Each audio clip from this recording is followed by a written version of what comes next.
welcome to week 5 of the Kaylee Crochet Along, where we are going to be making the dress. So I've got my 2 dolls here that now 2 of them have got dresses. You can see just here.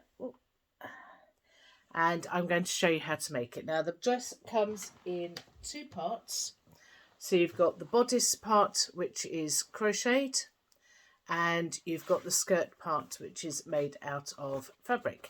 Now this is the first time I've had to do tutorials for fabric, so it's taken me a little while, and hopefully you'll be able to follow along. So the first thing is the crochet, and we've got no new techniques, so apart from just joining the straps. And so what I've done is I've just put together one here. So this is the bodice, so it'll come out looking a bit like this. So here is our nearly completed bodice. I've marked the middle stitch in the last row, so we've got 18 stitches, so the stitch marker is between the 9th and 10th stitches there. And then we're going to take our threads and we're going to turn this around so that we can see where this is going to join. So can you see we're making the armhole of the dress, and we're going to attach it to the 3 stitches that are just to the side there. I'm going to zoom in. So we're going in under the 2 stitches. Now the first stitch I'm going to do an extra stitch for. And then we're going to go to the 2nd stitch and the 2nd stitch on the strap. Then we're going to go to the 3rd stitch and the 3rd stitch on the strap. And then on that 3rd stitch I'm going to make another loop just like that. Then I'm going to turn it round and I'm going to make a little knot so that it doesn't go anywhere, and then I'm going to sew this end in. So you can see that we've made a little loop. So this is the armhole and that's the strap that's going over the top, and then you do the same with the other strap. So the other strap will come round like so and will be on the other 3 stitches. And you can see on this bodice here how it looks like a little v-neck. So when it's on the doll, that will separate a little bit and it will look like a little v-neck. We're going to need to have our marker because we're going to mark the centre front here. The edges are the centre back, and then you'll need to also mark at the bottom here the sides so that we can match that up with the fabric.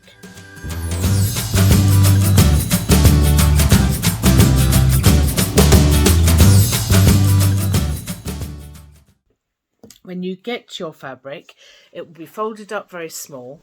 It's a fat quarter, and it will have lots and lots of creases on it like you can see on this one. They're usually rectangular. I'm going to show you on something a little bit smaller. So I'm going to show you with a piece of paper here. So it's usually a rectangle like so. And what we're going to do is we're going to fold it lengthways. So we find the long edge and we're going to fold it in half like so. And then we're going to cut along the top edge here. This will give us 2 pieces of paper and 2 pieces of fabric, not 2 pieces of paper. And you're going to seam on the 2 short sides, and there's 2 ways of doing that. I'll show you in a moment. And then we're going to hem the bottom edge and we're going to gather the top edge. For the seams, there's 2 different ways. You can either work a flat seam like this one here, which is what I've demonstrated in the photo tutorial, where you make a seam on that short edge with the right side facing first, and then fold it so that the wrong side's facing and make a second seam, and then that encloses the fabric in the seam. I don't know if that's easy enough to see there. closes the fabric in the seam. So we, at the front on the right side, we just see the seam, and on the back side we can see that it's a nice sealed up seam. On the first one that I did a simpler version where I just did zigzag stitches all the way around each of the pieces, and then I did a seam there. I'm not sure if you can see that very well, but it's a seam there with zigzag edges and just a seam on the, just one seam there, and that's laid out flat as opposed to the other seam, which is like a one piece, and you have a single piece that you have to decide which way around you're going to do. Then you do a rolled seam at the bottom, a rolled hem at the bottom, so you fold it over once and sew it, and then fold it over a second time and sew it.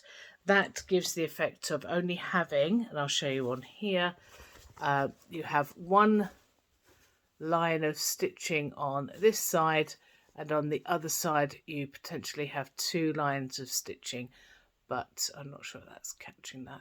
There we go.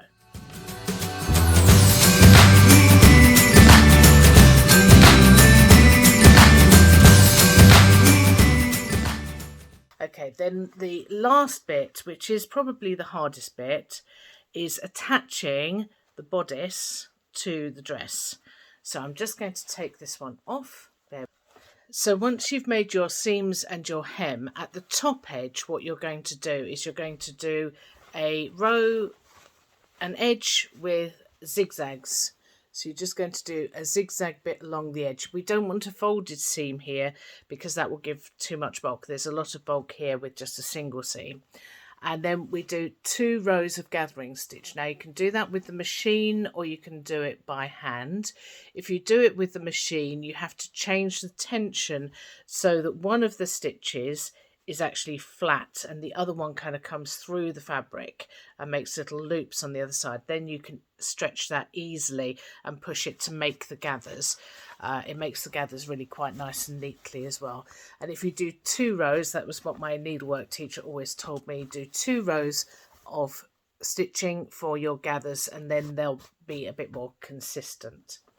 When you sew the bodice, once you've gathered it up to the width, same width as the body here, what you're going to do is you're going to line up, you know, I said put markers in. So you line up, you can pin it or you could just do it by eye.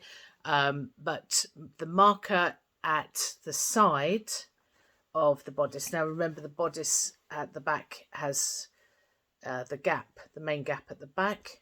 So where you've put in your markers, which is at the sides, the 2 sides and the centre front, and what you're going to do is you're going to make sure that your seams, your side seam, so this is a side seam here lines up with the middle of the bodice, like so, and the same on this side, and then line up your centre front so that it lines up there. And then when you're stitching, you're going to over sew, and I actually did through the top loop of the gathering, and you just over sew the stitches in there. And I'll just do a little close up. Not sure it's catching it quite so well today. Oh, there we go. So you've got 2 lines of gathering, and I've used the top line to sew the bodice onto. Once you've done that, you just put a button on the back. So I've put it on the 5th row, and then that can just go through one of the treble stitches on the other side to fasten up. And then once it's on, it's actually quite fitted. Now I found it easiest to put the legs in first. So I'm going to put my doll's legs in first into the dress, and then I will show you when it's all done. I'll let you into a secret. I made this one a little bit too small. The pattern's a better size. Right, so there we've got, you can see that she has her dress on and she can sit quite nicely with it on, and that's the dress to be made this week. You can see the little button. Hang on a second. Get her hair out of the way. There you can see the little button on the back, well, quite a big button actually, and then the little V shape at the front for the dress. And if I can show you doll number 2, and you can see that she's got the same thing. So we've got the dress, little V at the front, and the button at the back fastened on just through the treble stitches, and with her skirt there like that. I hope you enjoy making this. I hope it's not too stressful working with fabric as well as working with crochet. And I will see you next week for the accessories. So we're going to have 2 different sized hats, a scarf and a bag, and some boots or shoes, or both maybe. And so I will see you next week. Have a really good week, and I hope you enjoy.